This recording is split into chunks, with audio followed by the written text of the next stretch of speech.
All right, now for real, a welcome. Thanks everybody for that has joined in person, and good morning. For those of you that are online, good afternoon or good evening or middle of the night, whatever the case may be, depending on where you are. I did check with Sam about participation details earlier, and lots of participants that are not in the room, and plenty of international participation. So thanks everyone for joining this event. My name is Jamie Dorona. I'm the head of international programs for aerospace, co-hosting this event with the Center for Space Policy and Strategy. So thank you very much for this. I would like to kick off also by saying that Miss Deanna Riles, who is not here with us today, she regrets not being able to be here in person to give some kind of an opening or to participate in the panel. Ms. Gulf, thank you so much for a last minute substitution there. We both appreciate you being willing to do that. The theme for today of understanding space capabilities and how they drive cooperation and competition is super important. As many of you know, aerospace as the premier FFRDC for the space enterprise, a nonprofit organization with 60 years of history, providing the technical backbone to the U.S. government, and specifically now the Space Force. The international pieces are all really coming together. My organization specifically was created to address the competition pieces, the cooperation pieces of this activities. The two goals that I've got for the team, which crosses civil, military, commercial, and all aspects of space cooperation. Number one is to strengthen the U.S. enterprise. That space enterprise is primarily looking at rapid capability insertion from partner capabilities, from commercial capabilities. I see industry in the room. I see allies in the room. I see aerospace and government personnel. Most of you already know me, so my introduction was less dramatic than I was hoping for it to be. But thank you very much for your participation today. That rapid capability insertion is affected by all of us. The second main goal that I've got for international programs across aerospace is to make sure that we are advancing allied space architectures. In the first goal, we're looking at a combined U.S. and allied space enterprise.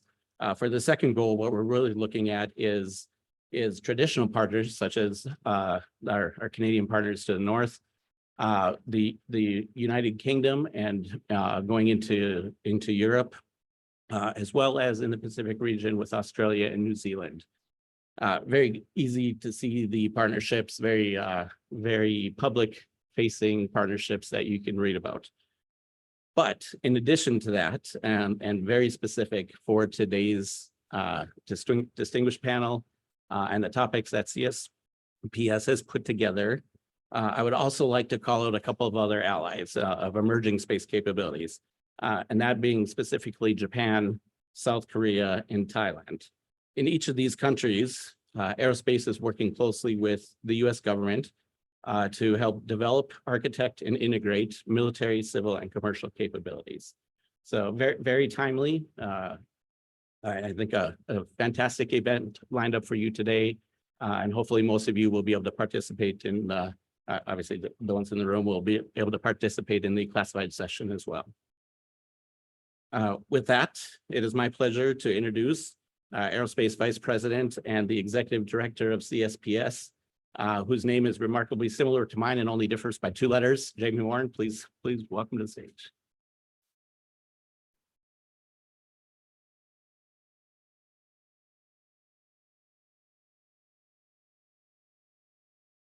All right. Well, thank you, Jamie. And we did seek to invite Jamie Foxx and Jamie Lee Curtis to attend today's events, but due to clearances and other factors, they were unable to make it.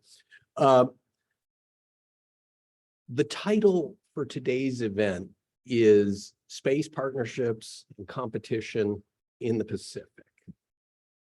Like, I just ask you to think about each of those words, and really, like, everybody who's working in national security should be here today.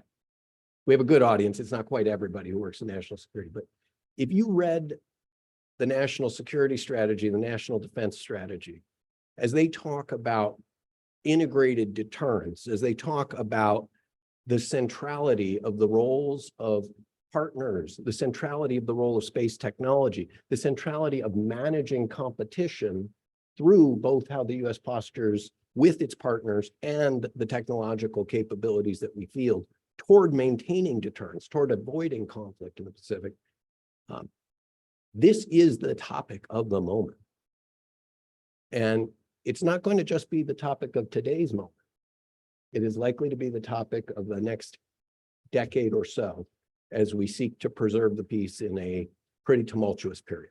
So it is, I think, super important that we're having this conversation. It's super important that we're having it in a way that allows us to bring in key partners, and that we're continuing to deliver on sort of the detailed content that will help the U.S. adopt a sensible approach to this period of partnership and competition, particularly in the Pacific. Jamie Drona mentioned that I, among other responsibilities, helped to lead our Center for Space Policy and Strategy. And from the reinvigoration of that center about 7 years ago, we have taken the democratization of the space environment as one of our key motivating principles, one of the key observations that shapes our research and writing and support to government on space policy and strategic issues. When we talk about democratization, we mean, you know, the games that used to be played by a handful of superpowers are now being played in a much broader environment. Many, many more stakeholders. There's 60 countries in the world that have a space budget. There's 70 countries that have at least one satellite in orbit or operating something there. I think we're at 9 space launch countries plus the European Space Agency. So it's a democratized environment, and that changes the way we preserve the peace in it. It creates an enormous amount of opportunity for the U.S. Department of Defense in partnership with a whole bunch of other stakeholders across the U.S., and with an increasing realization that relationships with allies and with partners are not, you know, client relationships. They're not superior subordinate relationships. They're relationships among partners who have to take each other's priorities and focus items into consideration in a very real and meaningful way. The U.S. has a lot of capability it brings to the table, but geography matters. And more countries are bringing technical game in a way that was not the case 20 or 30 years ago, certainly. So CSPS has been seized with this issue. Sam has been a huge part of leading that through the paper series. He has worked with Deanna Ryle's organization on international partnership. We are working on a series of internal comparative papers, many of them focused on the Pacific, Japan, Korea, and so forth, Singapore. And I'm really glad that we've been focused on these things because, again, I think they are just about as central as possible to delivering security for the nation going forward. So, Sam, looking forward to hearing and learning from the panel today and to continuing the conversation in the classified session later. But thank you to everybody who's joined us and is helping to make this event a success, and more importantly, helping this event move the ball on national success, because that's what really matters.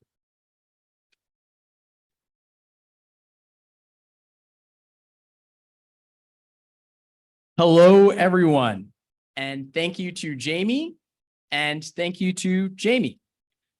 We have a terrific group of panelists today whom I will briefly introduce before we jump into Q&A. First, we have General Mastalir, the commander of U.S. Space Forces Indo-Pacific, and we're going to ask General Mastalir to talk a little bit about what that entails. Next, we have Barb Golf, the executive agent within the U.S. Space Force for Space Domain Awareness, an area in which the U.S. collaborates with partners extensively. Next, we have Marty Whelan, the Senior Vice President, the Aerospace Corporation for our Defense Systems Group.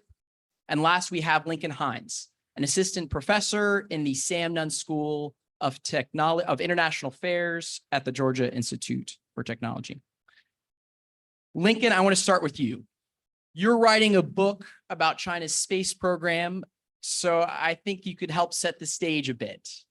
Would you discuss China's ambitions for its military space activities and the progress it's made toward fulfilling those ambitions, both in countering U.S. space assets or U.S. and allied space assets, as well as using their own space capabilities for terrestrial military applications?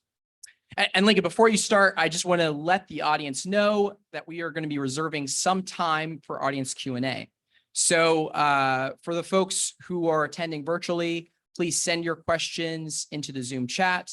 And for all of you in person, have your hands at the ready. Okay, Lincoln. Great. Thank you, Sam, and the Aerospace Corporation for having me here to speak with you today. So this is a massive topic, and I think focusing on China is a very good scene setter. So first of all, it's important to note that China's space program, while it's been recently increasingly in the headlines, it has a long history. It dates back to the late 1950s. But speaking specifically about military space, we see a significant rethinking among the People's Liberation Army that begins in the 1990s following the Gulf War. And during this time, you start seeing PLA analysts talking about the need of winning informationized, they call it informationized warfare. And later on in the 90s, you have the 95, 96 Taiwan Strait crisis. Chinese officials allege that China lost contact with one of its missiles that it was firing off the coast of Taiwan.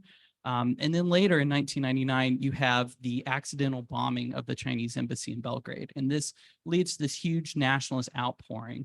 It's viewed as very intentional by the United States. And so during this time, you see this move, this big move within China for a counter-space weapons program. And you start seeing under the leadership of Jiang Zemin, it's this discussion of so-called assassin's mace weapons. And it's this idea, it's a sort of a weapon of the weak. It's an asymmetric strategy. And since this time, we've seen China develop a large variety of counter-space capabilities. It's very comprehensive. While the 2007 kinetic ASAT test gets a lot of attention, China has been developing a broad variety of capabilities. This is KKVs, this is lasers, this is co-orbital capabilities. So China has been pretty comprehensive in how it's been pursuing this. But what is becoming more interesting perhaps today is that China is also becoming a user of space capabilities. And so China has very much watched how the United States and other countries in the world have used space capabilities for being able to project power globally. And this allows China to have a further range for its missiles. As China starts operating more globally, this gives China greater means to be able to communicate with its forces abroad. But it's interesting because we're starting to see perhaps a change in some of that strategic logic. China has long been in an asymmetric position relative to the US, but what happens when China becomes more dependent on space? And I'm interested in further comments about some emerging technologies in commercial space and how that may be changing China's calculus. I'll stop there. Thank you, Lincoln. And I think that sets up some themes that I want to pull on for the other panelists. General Mastalir, turning to you next, would you first discuss U.S. Space Forces Indo-Pacific, and then tying in to Lincoln's comments, would you talk about your biggest concerns regarding China's space program? Yeah, absolutely. Well, thank you, Sam, and thanks to Aerospace for allowing me to be part of this august group of individuals here. Aerospace has been partners, at least throughout my career, going back to when I was a senior lieutenant. Is there such a thing? And a junior captain is when I first had the chance to work with Circle A folks, and throughout my career, none are finer. And when I couldn't help but note Jamie, the first Jamie, opening remarks about all of you in this room, many of you have gotten us to the point where we have the most complete, the most sophisticated, the most capable space architecture, enabling joint warfighters around the world. And no one is even close, despite what the good doctor is talking about, they're trying hard to catch up. And the rate of acceleration, the rate at which they're moving forward is, in the words of our new U.S. Space Command Commander, General Whiting, breathtaking. So it's absolutely worth noting. But because of the people in this room, we absolutely are absolutely at the top right now in terms of space capabilities. So when you think back to, great power competition, the Secretary's desire to re-optimize the Department of the Air Force for great power competition, part of that, and part of this is just doctrine, but part of reorganizing, re-optimizing was presenting forces to combatant commanders. And as a service, the United States Space Force wanted to normalize how we present forces to combatant commanders. And that's why we have components, because that's how the Air Force, that's how the Navy, that's how the Marine Corps, that's how the Army presents capability to the Joint Force Commander. It's through components. So it only made sense, and it made sense that Indo-PACOM would be the first combatant command to receive a service component from the United States Space Force. And it's really because a lot of what Dr. Hines was talking about, which is you have a situation where stability is threatened. You have a situation where the rules-based international order that we put in place at the end of World War II and has led to prosperity for all nations that choose to participate is being threatened, and it's being threatened on a daily basis. And when you look at the actions of the PRC, of North Korea, of Russia, all three bad actors in our AOR, you can understand how that a nation with the capability and the intent to overturn the rules-based international order would be a concern for not just the United States, but for all of the members that participate. So it's really, really important that we were able to present the combatant command a component in 2022 when we were able to activate. Now, part of space superiority is not just preserving your own ability to maneuver in space. It's also protecting the joint force from space-enabled attack. So if you want to achieve and sustain space superiority, you have to be able to do both. So having a component that is able to better integrate space across all the other service components, across PAC Fleet, PAC-AF, MAR4PAC, USER-PAC, and SOC-PAC, Special Ops Command Pacific, having a component with guardians that are able to integrate at the component level and help build the war plans with space as part of fully integrated deterrence. That is very, very powerful. And when you bring in the allies and partners, and we'll talk more about that, I think, as this panel continues, it's really, really a positive development to preserve stability in the Indo-Pacific, which is why we're there. Thank you, General.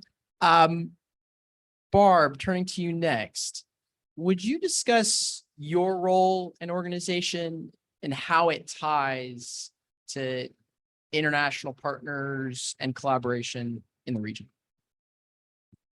Yes, sure. There are two major areas where my role is interacting with partners in the region. The first is very much a supporting role, actually to the Department of Commerce. They mentioned during the introductions that this isn't just about the DoD, it's also about other aspects of the US government. And one of my additional duties is helping to transition a lot of the spaceflight safety mission that has been on the back of the DoD for decades to a more appropriate role with the Department of Commerce in support of SPD3.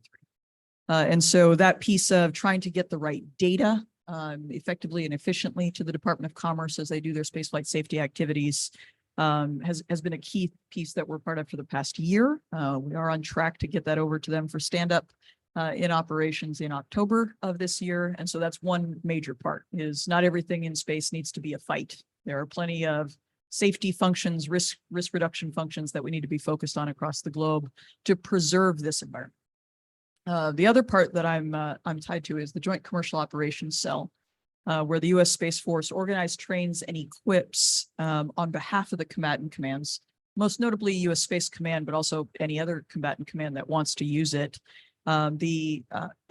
A series of partnerships with commercial operations.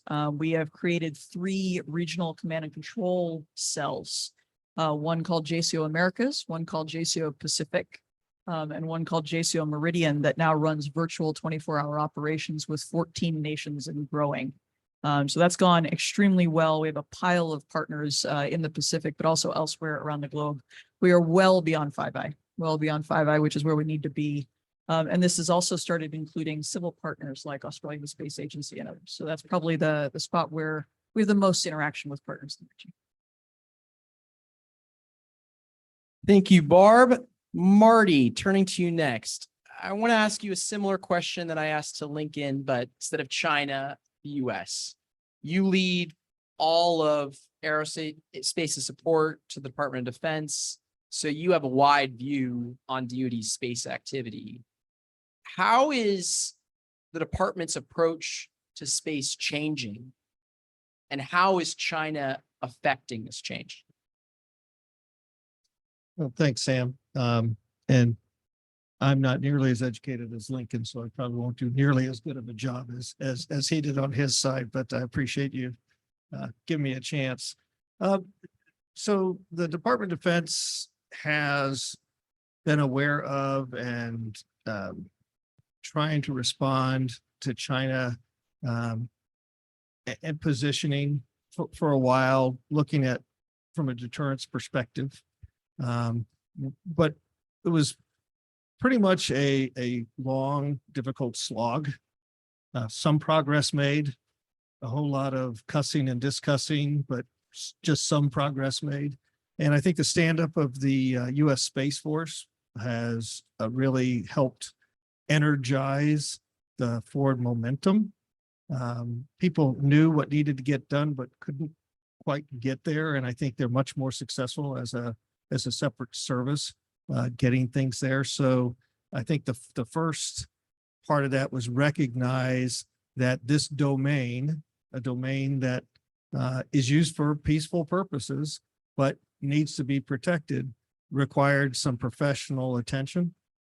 And so I commend General Mastalir and all the work that the U.S. Space Force has done to continue that forward progress, because you and I were in some of those slog meetings together. So I'm glad to see you guys with breakout capability there. So, but a lot of the discussion has been on resilience. If you remember, General John Hyten talked on a number of different programs about, we have a few juicy targets up there and we need to be more resilient. So one of the first ways to go after resilience was looking at proliferation. Most of us know that as, multi-orbit, smaller satellites, maybe not as capable as the big juicy targets, but taken in the aggregate, have a greater capability, use different orbits, which create a different challenge to adversaries, but also proliferating the way you move data,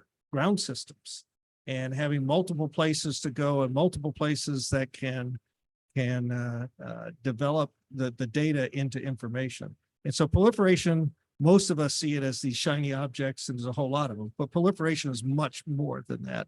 It's proliferation of your centers, your ground systems, all of that capability. The other thing is to look at how you use space from a deterrence perspective. And in its simplest form, deterrence being, denying benefit and then imposing cost on an adversary.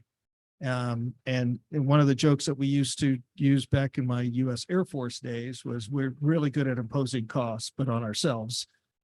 We have to turn that equation. And I think the way that we have been using and developing these smaller,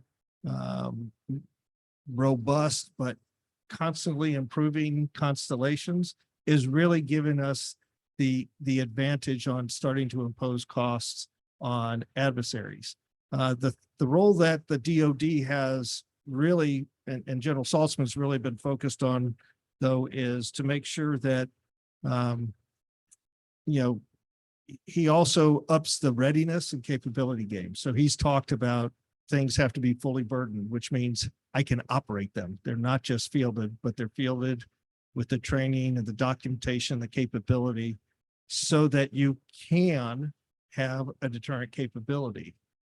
The Department of Defense, you'll hear this routinely talk. They're not looking for a fight, but if there's a fight, they're going to be ready to win. And so you have to have those ready, capable forces. And I think the focus that you're seeing now to enhance the readiness and capability is also part and parcel to what the Department of Defense brings. Thank you, Marty. Yeah, and if I can take the moderator's prerogative, we do a budget brief every year, defense-based budget brief, and I think the story the last couple of years, at least for me, and I think this is a story in this year's budget too, is this transition, as you mentioned, right, from the exquisite satellites, high in high orbit, few in number, to more spacecraft and lower orbits. And as you point out, right, like proliferation isn't just the spacecraft, it's also thinking about how we move data, and that's a point we're stressing. But I think that, again, that's a real point of emphasis in this year's budget. I forget how many times the word resilient came up in last year's J book for RDT&E for Space Force in the research, development, testing, evaluation, but it was pretty astronomical. General Mastalir, building on where the U.S. is headed, as laid out by Marty, would you discuss your highest priority needs, space needs for the theater? Yeah. So we've all heard the term tyranny of distance. It's a real thing. The Indo-Pacific is a huge theater. And one of the things that the joint force depends upon space to do is to help close kill chains. So as you think about China building a very deliberate space architecture, specifically designed anti-access area denial, specifically designed to keep the U.S. from intervening in that region of the world. All right. So tailor-made to defeat the way the U.S. wants to project power, has historically projected power, pushing us outside the first island chain, attempting to push us further outside the second island chain. The ability to close kill chains over long distances is a top priority for the joint force. Because if you can't close a kill chain over a long distance, you have to move high valued assets closer and closer. And then you have situations where you're putting the joint force at risk. So going back to point number one, space superiority, I have to defend the joint force from space enabled attack, which means I have to be able to counter the PRC's C5 ISRT.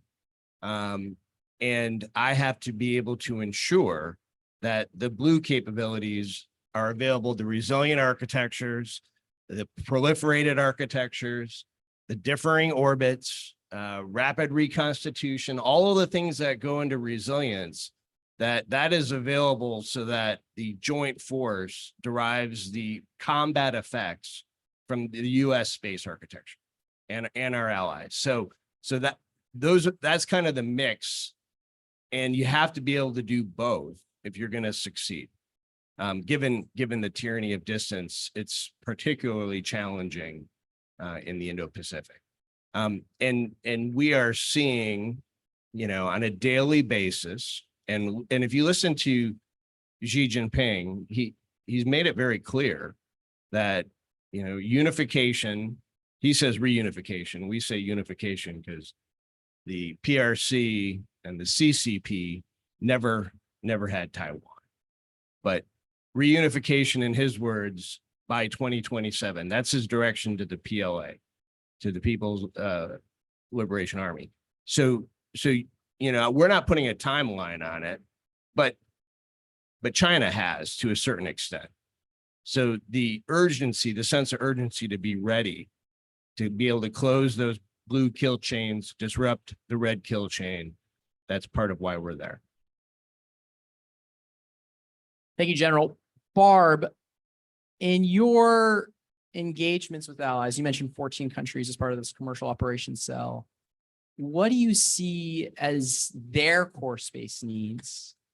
And how can the US better assist? Sure. Across all of them, what we've seen as the core space need is monitoring the space environment. Like really the entirety of the environment, not just space weather. That's often used that way, but the whole thing, the whole kit and caboodle for space domain awareness, really understanding what's happening in the space domain. You can do this for a variety of reasons, from benign all the way up to kill chain and combat operations. It really depends what part of that you want to be a part of. So if you want any part of the growing space economy, you need to understand what's happening with your space infrastructure. You mentioned something like 70 to 80 nations with a satellite up there. If you want to understand the disturbances that happen with those satellites, you need to be able to answer basic questions like, is it environmental or is it man-made? Like basic stuff. That could take weeks. Space environment is hard. So that could take weeks if you're not postured to monitor for the basics of space weather. You can have a satellite go down and never know why. It's one of the pieces we always say, space control is held hostage by space weather. Other pieces, what if you're looking at monitoring and you're looking at space flight safety, how do you use your space services without understanding the impacts of space flight safety? It's a very congested environment. How do you deal with debris? You need to be able to detect and track that debris and at least be able to identify the cooperative objects up there, because there's thousands of those. Not everybody is trying to kill you. What do you do with the cooperative objects to be able to avoid collisions? Then, if you want to be able to defend yourself, as General Mastalir was describing, if you want to be able to defend yourself against hostile actions, you're going to have to understand even more about the domain. So that's just the basics. Even more about the domain, you're going to have to learn about if it's man-made, is it accidental or is it intentional? There's a lot of accidental stuff. This is a hard environment to work with. So if it's electromagnetic interference, for example, is it someone being careless in their RF design? Are they careless in their connectivity, or are they inexperienced in space operations and it was an accident? Or is it intentional and they're actively trying to take information from you? Is it a hacker? Is it someone trying to gain access to your IP? So you've moved into the intentional domain there. Now you've got one step further. Is it hostile? You're in the fine end of, pattern of life and understanding behavior at this point. So are they trying to steal something? Are they doing intelligence gathering? That's intentional. Is that hostile? How are we distinguishing that? Is it active spoofing? Is it jamming of your systems intentionally? Are you going to smack someone in the back of the head, or are you going to shoot them at this point? There's a range of responses here. And what do you understand about the behavior to be able to do that? I'm not saying everything needs to be solved with a weapon. There's some pretty great economic consequences that can be brought to bear these days, but you have no options if you haven't set yourself up to monitor the space domain. Thank you, Barb. I think I want to take all your comments and then put my name on it and make it a space paper, policy paper and published. So thanks for doing that. Lincoln, another China question for you. Marty talked about how we're responding to China. How's China responding to this, right? We're in this era of dramatic change with respect to how DoD is approaching space operations. We heard about some of the needs. We heard about the commercial. How is China responding to this? How will they respond to this? Great. So a few points on this.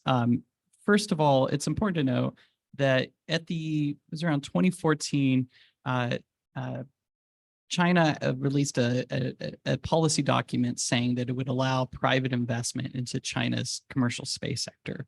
And so you can see there's a bit of a thinking going on within China about the idea that China needs to be able to compete with the United States, that perhaps the US model might be more innovative or more competitive.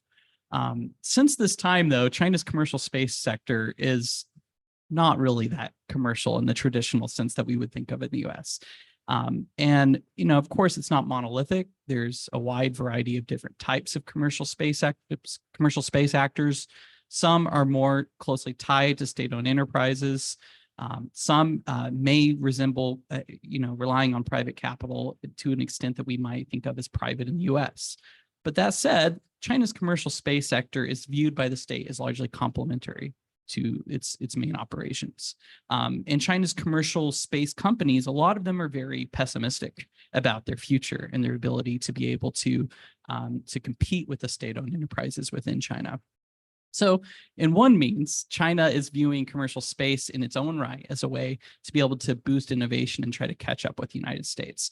And I will also agree that there's still significant gaps between China and the United States. Second, I would say that one aspect of commercial space that is, I think, perhaps going to have an important rethinking within China, and that is looking at the war in Ukraine and the use of proliferated constellations in the Ukraine war. Now, of course, PLA analysts are studying this very closely to try to learn lessons from this. There has been one writing that came out in the past few months that was saying that China needs an ability to take down an entire constellation, which shouldn't be altogether too surprising that you would want to find capability to negate the capability that gives your adversary a competitive advantage. But that said, it is starting to perhaps lead to a rethinking at current time about the plausibility of China being able to effectively shut off some of those areas to the United States. Thank you, Lincoln. Very optimistic comments from you, both rounds. Marty, you've talked about changes in acquisition priorities. We've talked about threats. We've talked about needs. What we haven't talked about is actually delivering the capabilities that we're now developing to meet these needs. How do we get capabilities from the acquisition centers to the hands of the users, be they US or international partners? Yeah, you give me the easy ones. Thanks. So, yeah, I think many people have spent careers working on this, and kudos to General Saltzman for continuing the push. So first, let me commend him on a few things, and then maybe there's a few things additional that we should be looking at. But the realization that the acquisition community has the funding and the direction to field things, that's great. And General Saltzman stood up these integrated mission deltas to bring the operators and the acquirers closer together. And there's value there. The communications of what is needed when written in a book, whether it's a CDD or any kind of requirements document you want, is only as good as the people in the room when it was written, not the interpretation 10 years later. And so a lot gets lost on this written book. And so when you're not communicating, you're going with, well, I don't have a requirement for that. The implied requirement that was discussed 5-8 years ago is still there. And so by bringing the operators and the acquirers closer together, you can start bringing those implications back into the discussion. And I will tell you, somebody who's done this better than others is Derek Tournier with the Space Development Agency, where he has a warfighter council where he makes trades. And, I was an acquirer for a little bit of my life, but mostly an operator. Acquirers know exactly what they want right now, but 5 minutes from now, it'll be totally different. And 5 days from now, it'll be totally different yet again. And acquirers are trying to acquire things off of this document. And so you start diverging. And what Derek has is you get to a point where you have to do trades. If you want this, Tony Mastalir, you're going to have to wait on this. What he does differently is he brings everybody in the room and they have an adult conversation, and okay, I can do A, B, or C, but I can't do A, B, and C. So let's have the discussion. What are you willing to wait on? What do you need now? And where can we take risk? People generally leave those discussions frustrated because they don't get everything they want. But understanding that they were part of the dialogue and the discussion. In my old days of Air Force Space Command, it was basically send your requirements, send your money, and get the hell out of the way because the acquirers got it. And when those trades were happening, the operators weren't either participating or paying attention, because I think there's plenty of blame on both sides. And what Derek has done is tried to get people in the room to be part of that discussion. So everybody's responsible for decision. There's no time for blaming the acquirers or blaming the operators, because quite frankly, the bad guy is not either side. The bad guy is out there and they're not either side of that equation. So you need to have something like that continue to happen. I think the other value of the integrated mission deltas is all these things we take for granted after a system is close to being developed and close to getting fielded. For instance, doing developmental tests and operational tests. Routinely, an acquisition center is ready for an operational test, and the operations community just doesn't have time for that. I can't take 5 people off the ops floor and go do that test to get through ops testing so that I can field this capability. Now you're the same unit. You, the people that are developing and delivering the capability, are you the people that have to do the operational test? You have to prioritize. If you don't want the new capability, don't test it. That for sure will seal its fate. But if you want to field the capability, you have to be part of the solution. So it's really making acquirers problems, operators problems, and operators problems, acquirers problems, and forcing that discussion. And I think that was absolutely genius. So kudos to Salty for forcing that. Now, still a lot of work to be done there, because we've stood up mission deltas, and you can argue the value of the different integrated mission deltas, but that's why you experiment. You try different things. Some work, some don't. You learn from each other. And what we have to do a better job is talk about the lessons learned from the different approaches of the EW mission delta, the PNT mission delta, and where we're gaining value. But I would also say, look at Space RCO, Space Development Agency, DAP RCO, and their approaches, and take the best of breed. And they're only going to be good for a while, and then the bureaucracy will catch up and snuff those good ideas out. So you're going to constantly have to be changing. But if you take the best of breed, you can make some continued forward momentum. And so, as I mentioned to General Mastalir, kudos to you guys for getting beyond the slog and making some forward momentum. But if we don't do something different, we'll get caught up in that grind again. And so I would challenge General Saltzman not only to stand up to integrated mission deltas, but scale it. Go to new mission areas. Try different models. There will be mistakes made, but the biggest mistake would be doing the same thing and hoping for a different outcome. Hey, Sam, can I add on to that? Because great comments, Marty. And the other thing that I think we've discovered over since activating Space Forces Indo-Pacific is, unlike the days when we were directors of Space Forces buried in the AOC or the KOC, depending on which theater. Hey. And love the Der Space Force, but very focused on, operations. And what I'll tell you is that my S8, from the component perspective, is one of my busiest shops right now, because everybody that has a widget or an idea that they want to bring to Indo-Pacom, now they have kind of this, hey, I want to go to the Space Force component and pitch it to them.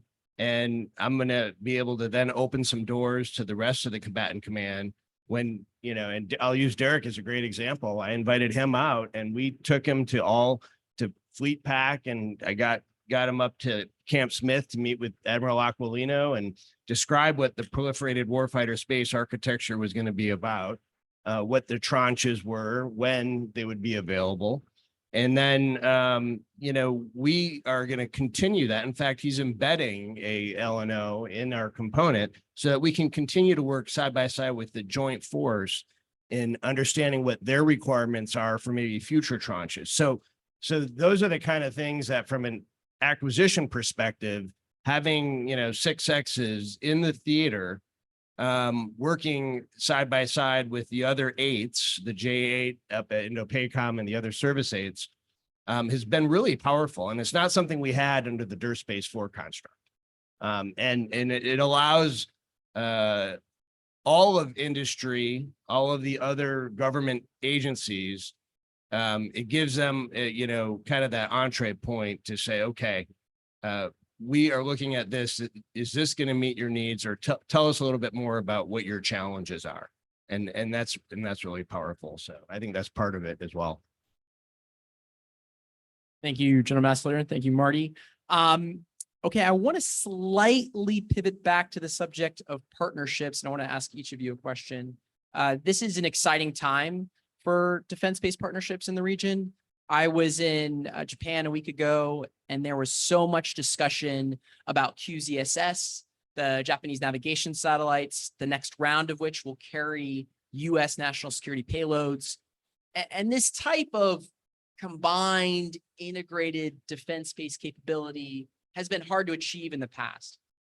Marty, we heard Jamie mention how defense-based partnerships are being discussed in big picture government documents, including the National Defense Strategy, which calls on the department to incorporate allies and international partners at every stage of defense planning in all domains.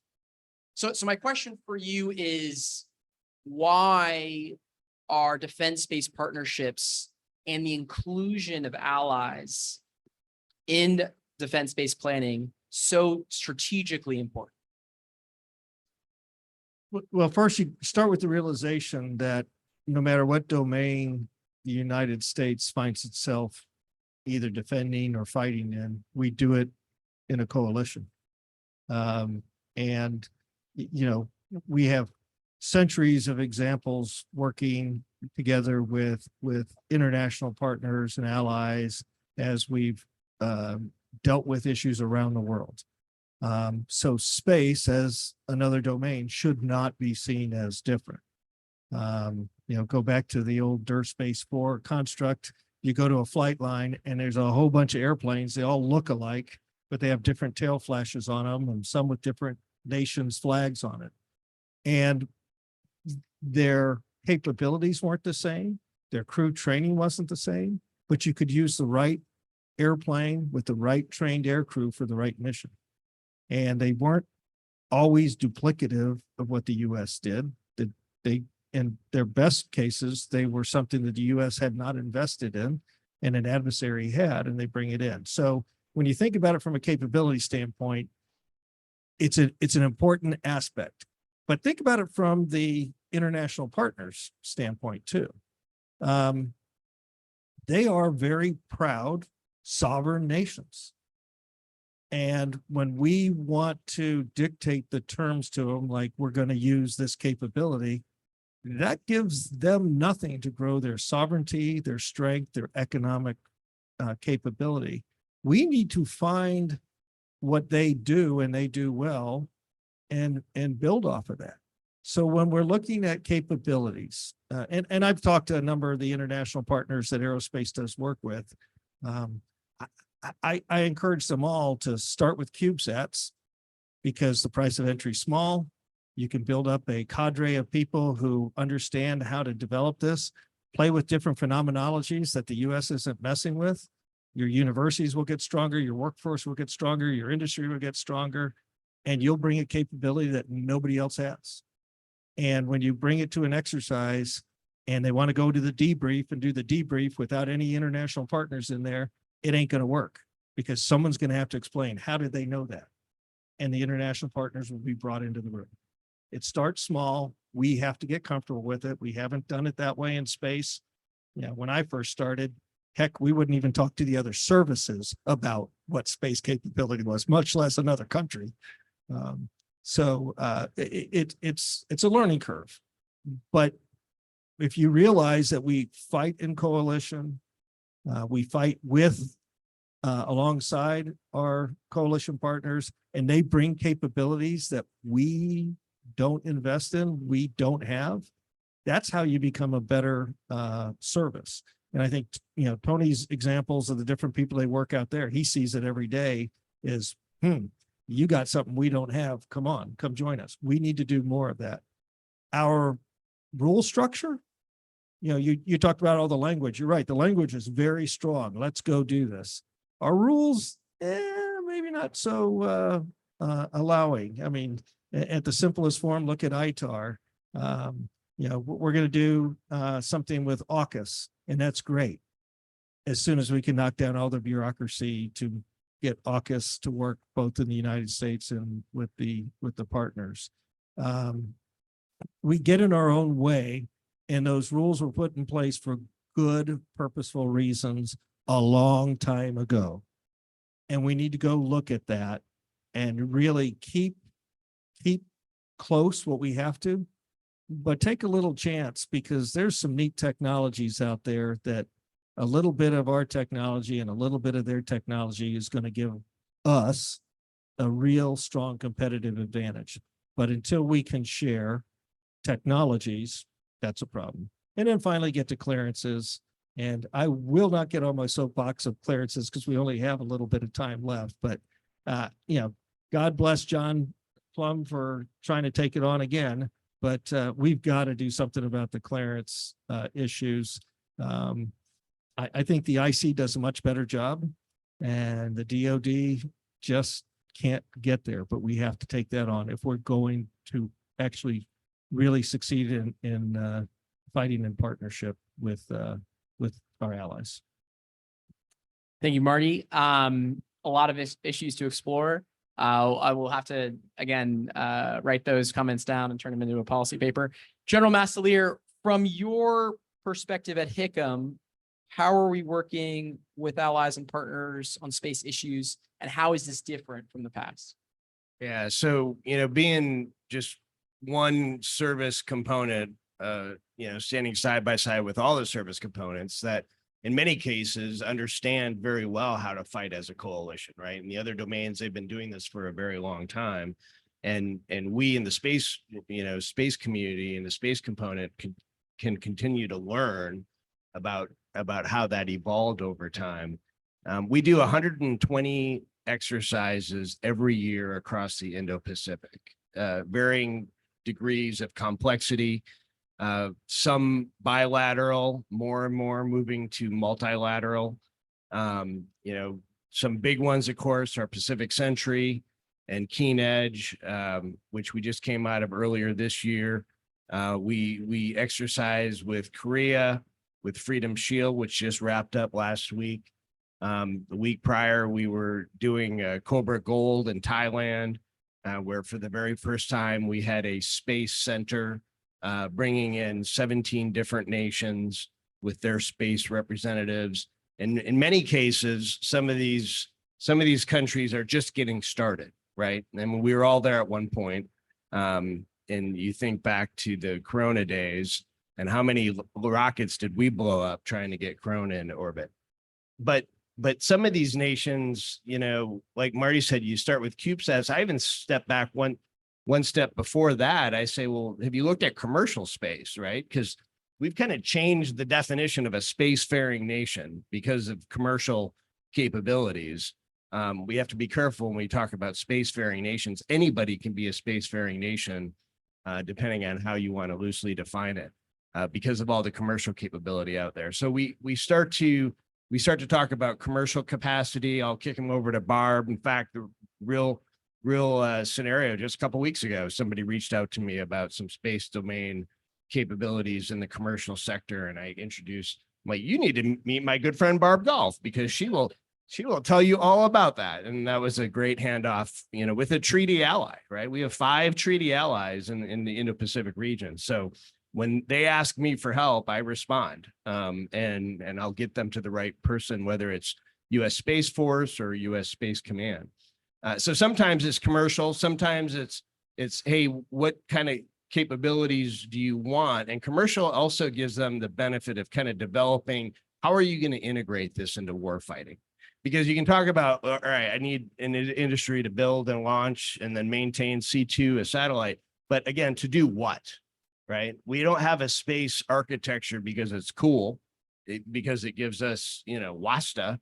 We have a space architecture to project power and to preserve stability. So it's to do what? And you sit down with these nations and they don't know sometimes what they want to do. So commercial is a good first stepping stone. You see, as the component has activated, all the other nations likewise want to identify, well, here's my space person that's going to interact with the space component at Indo-Pacom. So in Pacific Century, we worked very closely with Australia's GIFSIC. I was the theater GIFSIC, and working then with what has now become Space Force Space, U.S. Space Command, the Space Force service component to U.S. Space Command. And the three of us would have daily tag ups to understand what's going on in the domain. How are the war fighters integrating space? What is that next step? Anticipating what the adversary may do, making sure that we're able to defend and so on and so forth. We did the same exact thing in Keen Edge with Japan. We brought Australia into Keen Edge as well this year for the first time. So now we are starting to expand some of these tier 1 exercises, and it really gives us insight in terms of how is that nation, what is important from a warfighter perspective, what is important for them to achieve their national objectives. Because to the extent that our national objectives and their national objectives align, great, that's good. But even if they don't, understanding, okay, this is important to your nation, so we understand that, and because you're a partner, you're an ally, and we want to fight alongside you, we can work that into the operation so that you can make sure that you achieve your national security interests. And having those exercises kind of reveals where you are like-minded and then where you differ a little bit so that you can close those gaps quickly. Thank you, General Mastalir. And I want to pull on that commercial theme and go to you, Barb. How has the influx of commercial capability and commercial data changed how the U.S. can partner with other countries and our allies, including in areas like space domain awareness? Sure. Let me just give a couple examples of what you can do with commercial today, and then show you how that changes a great deal of what we're looking at. So really great geospace domain awareness, ground-based looking up. We are well beyond white dots on a black background. This is signature information, feature information, blobology. It's not quite imagery class, but we're getting there. We're getting there. But the sort of capabilities that help you understand identity, functionality, behavior.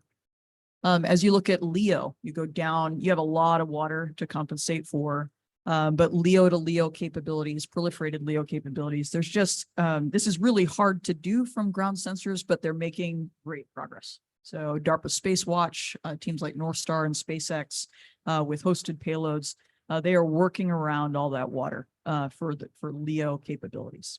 XGEO is hard like this.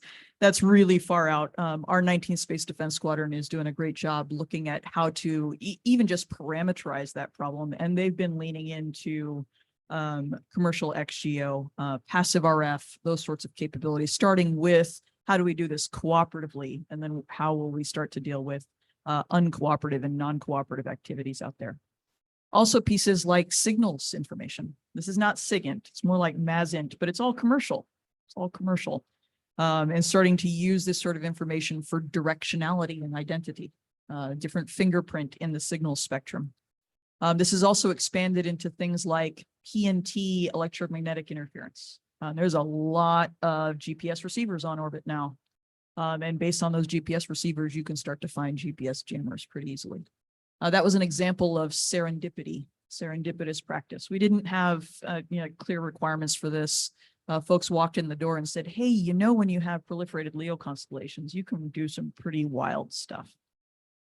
And then that begins to expand into a variety of different bands, SATCOM bands, TT&C bands, and others. And all that on top of environmental monitoring. There's an awful lot you can do with commercial, which is really a come to Jesus moment for security. This stuff is not classified. It's not even unclassified. It's not classified. Like a third of the providers inside of the JCO are allied. So have fun classifying that. And people have tried, by the way, they do it all the time. They try. Man, it is amazing. You can tell when someone has spent way too much time in a skiff is they walk into the JCO and just completely freak out over what is on the screens. And you're like, guys, that is publicly available information and you straight up have to get over it. So that really does help with kind of the security being one of the biggest hindrances is it is rapidly becoming irrelevant. If you want to slow way down in development, go classify it. And that's how you get outrun. And so you look at it and go, well, that is a very eye-opening fact. That's just happening. So if you walk in with a not classified first mindset, you can start bringing in partners for capabilities and ramping things into operations very quickly. You can leverage what partners are doing from a very data-centric way of doing business. You don't always have to exchange code. In fact, I highly recommend you don't start that way. You slam right into ITAR and that's nothing but a party. That's actually almost worse than classification, honestly. But you can look at things and say, put things in a format that you can exchange data in. Start with data-centric, put it in data repositories that you can interact with, and now you have a viable medium of exchange. There's an awful lot you can do with that to cover down on gaps, regional gaps, geographic gaps, phenomenology gaps. There's an awful lot you can do there once your data sets are compatible. If you can do that, you start into what we call exploit, buy, build. Exploit what you have, buy what you can, you build only what you must. And of what you build, do your best to keep it all out of SAP channels. And that way it can actually deploy sometime this decade. That would be nice. So commercial has really changed, I think, everything in extremely uncomfortable ways. But the world can see it now. So what are we doing? Thanks, Barb. That was terrific. Lincoln, I want to give you one more word before we go into audience Q&A. I think it's only right that I give you a non-China question. From an academic perspective, how do you see the importance of space partnerships in the region for the U.S.? I was a little worried you were going to ask me about how to fix space acquisitions. That was a good, I think that space partnerships are vital to the United States. And I think it is one of the areas that the United States really has a comparative advantage vis-a-vis China. When we look at the types of allies or partners China could possibly bring to a fight, it's not a great coalition to be part of. That said, we still have these issues. They often describe the U.S. alliance system in the Asia-Pacific as a hub and spoke system. How do you get these different allies to talk to each other? We've talked a bit here about classification issues. But that said, being able to integrate more with allies allows the United States to be able to speak with a common voice when it wants to call out nefarious or bad actions. It also brings not just more capabilities, but it raises the cost because from the perspective of China, if you have a conflict, anything that potentially multiplies the different number of actors you're going to have to face is going to be problematic. And so from the perspective of being able to raise the cost by integrating with allies, this would significantly have an impact on whether China would be willing to strike different assets if you know that it could potentially bring more states into the fight. Thanks, Lincoln. And I'm going to come back to you with the first question from the audience. And I'm going to start with this with Lincoln, but if anyone wants to jump in. How seriously should we take China's stated goal of landing astronauts on the moon by 2030? Do you view this goal as realistic? And what, if any, military implications do you foresee if China achieves this goal? Thanks for the question. I think, first of all, I'm very skeptical about China's ability to do this. But that said, if China was able to do this, I do think that we have to think about what are the potential security implications of being able to be in this space. And I have to say, I still think that the primary focus should be in the traditional operating environments, the traditional orbits. Right now it is such an extreme distance. Of course, there's concerns about possibly being able to pursue some type of activities in cislunar space. But that said, I still think that the main predominant concerns are in these traditional operating environments and whether China can deny access to these services. So I think it's important as potentially profound as that may be, if China were to accomplish this task, that we keep our eye, our eye on the ball and focus on what really is going to be the kind of top security concern facing the United States. So I completely agree with Lincoln's assessment. I guess from a military perspective, I am curious about now, are there attack vectors that we don't, we haven't considered or that we need to consider, whether it's ex-geo or cislunar or otherwise? Today we talk about deterrence. We talk about deterring a bad actor. It's a terrestrial bad actor, right? I mean, we're not fighting over mineral deposits on an asteroid somewhere. We're not right now, shepherding convoys to Mars. So these are terrestrial conflicts that, we hope we can deter. And we also don't want them, although, it's more and more likely that they may extend into space or even start in space, but they're terrestrial conflicts. Now, someday in the future that may change, but for now I'd be more concerned just about what these new orbits, a moon presence, what that does for potential attack vectors to our traditional operating orbits. So I very much agree with the prioritization. So when we look at space domain awareness, we look at geo, then LEO, then ex-geo. So I very much agree with the prioritization to keep the eye on the ball as far as where our high value assets are. But I don't have any doubt that they can do it.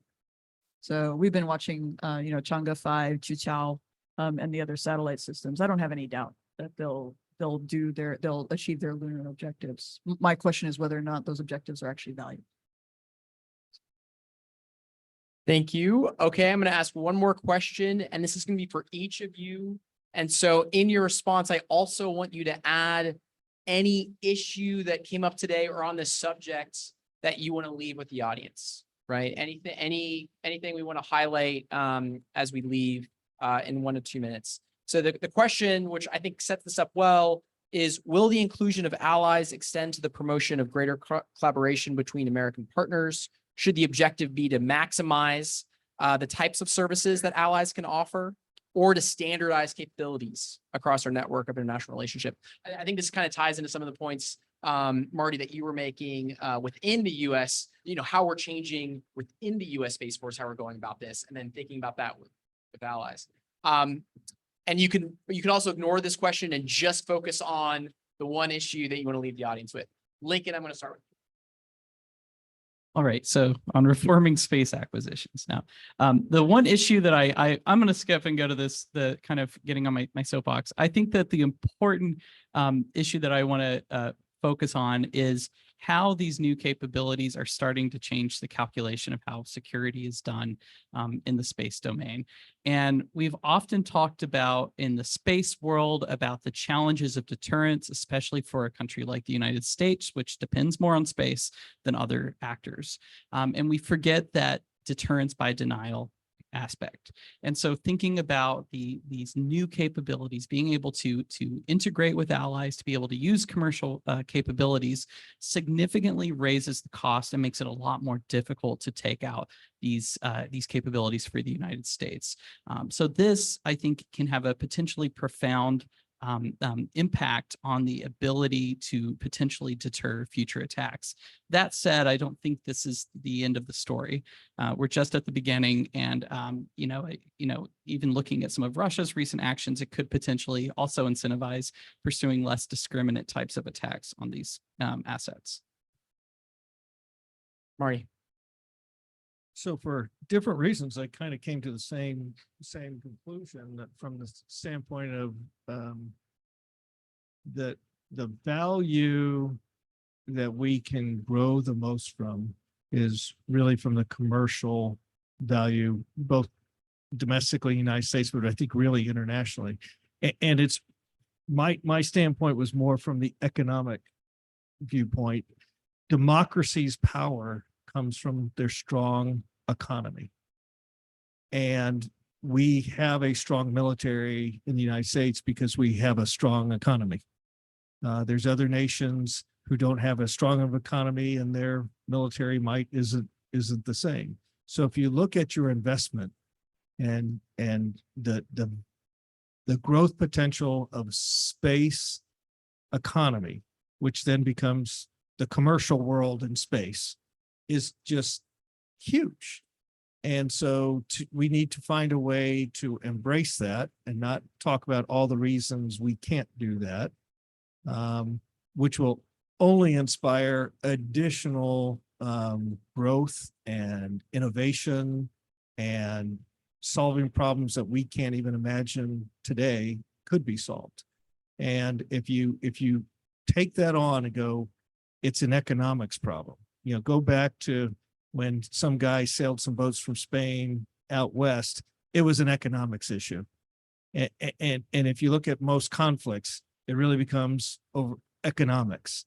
So if you want your strength to deter, you need to have a strong economy so you can have not just your strong military, but your buying power, your ability to influence all through economic channels is really what we need to grow on. Thanks, Marty. Barb. I'd expand on the economics into diplomatic and informational channels as well. And commercials really helped. I just wanted to give a couple of examples of kind of the power of our allied partners being able to rally around, recognize and rally around a condemnation or understanding of inappropriate or malicious behavior in space. So things like, if you look at our national space policy goals, some of them are lead, encourage, expand international cooperation, protect the interests of the US, and enhance access to space-derived information and services. Check, we're doing that inside of the JCO. So we've been able to reduce operational costs by burden sharing staffing. We're running 24-hour command and control operations in a global construct with 70 allied command and controllers. That's 90% of our command and control staff is allied. This includes well beyond our Five Eye partners, but also includes, different teams like Korea that we have in there for the first time. We're reaching out to India as well. These partners can choose their own adventure. They can choose their own adventure. Do they want to bring data? Do they want to bring sensors? Do they want to learn how to process? Like, what part of this do they want to be a part of? Some of them want to be involved in training. Like, that's their forte. The Kiwis are an amazing example of that. They walked in the door and took over the Indo-Pacom space training program. And we're like, that's awesome. Now I don't have to fly around the Pacific. That's great. Other examples from these space policy goals is really encouraging and upholding the rights of nations to use space responsibly. So if you are part of these teams, if you're part of the JCO, you are receiving all of our alerts and notifications. You get a notice to space operators. You're part of the partnership. It's fully not classified. You can get these on your cell phone as an update to what's happening in the joint operations area. And this gives you, and we point you to the right commercial guys so you can purchase more information if you need, but you get that initial notification and the whole planet's watching. So that really changes the game as far as that understanding from a diplomatic and informational perspective, which enables economic responses as well. Yeah, so Barb took a lot of my answer to the question about working with the allies and partners.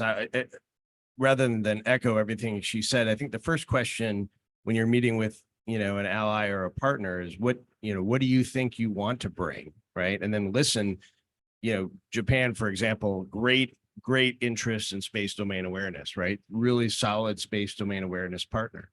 Other nations will, whenever I travel to other countries, I'll ask them, like, have you thought about space electronic warfare, both defensive and offensive? And would your nation, would your government support, offensive space electronic warfare platforms operating in this region from your sovereign, territory? And you start to have those conversations to understand what are they comfortable doing? What are they good at? What do they want to invest in? How do they want to partner with you? And then you build that relationship around what it is that they want to contribute, rather than, certainly what you don't want to do is say, well, we don't need any of that, so thanks, but no thanks, right? Bring what you can to integrate how you can.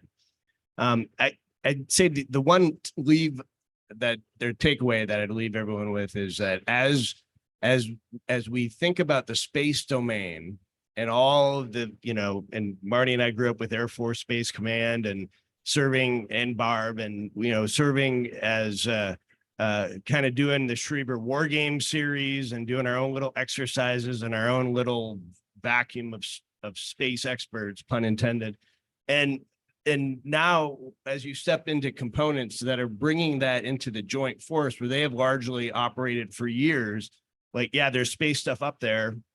That's cool as long as it's there. But this is what we're going to do. We're doing strike packages, and we're going to do this Taiwan Strait transit. And then we're going to do this, bringing those two together in a tier 1 exercise has been eye-opening for the joint force. And for the space professionals, the guardians that are in the component. So being able to, as General Saltzman builds what he calls OTTI, the operational test and training infrastructure, which for the most part, we haven't really had. I mean, at Hickam, I drive by the F-22 simulator building. It's a building, all right? It's not a park task trainer. It is a building for the F-22 simulator. And I've never had that growing up. So I look at it and go, wow, that's what it's like to have operational test and training infrastructure, right? But as we continue to build that up, we will bring capabilities, we'll have the models, we'll have the simulators driving the space effects, and that will continue to educate the joint force on what they can expect from space and what happens when they don't have space and why it's important to protect it. So there's a maturation process that's ongoing in the components. And, kudos to my good buddy Gonzo Lance. Colonel Lance just finished with his first tier 1 exercise in UCOM after standing at the component there. And, his readout again was, wow, we've come a long way in 3 months and introducing space as a component along with the joint force. So it's goodness. Well, I think it feels as if we're just getting started. But unfortunately, we're out of time and we really have to commit to that. So please join me in thanking the panelists for a really insightful conversation.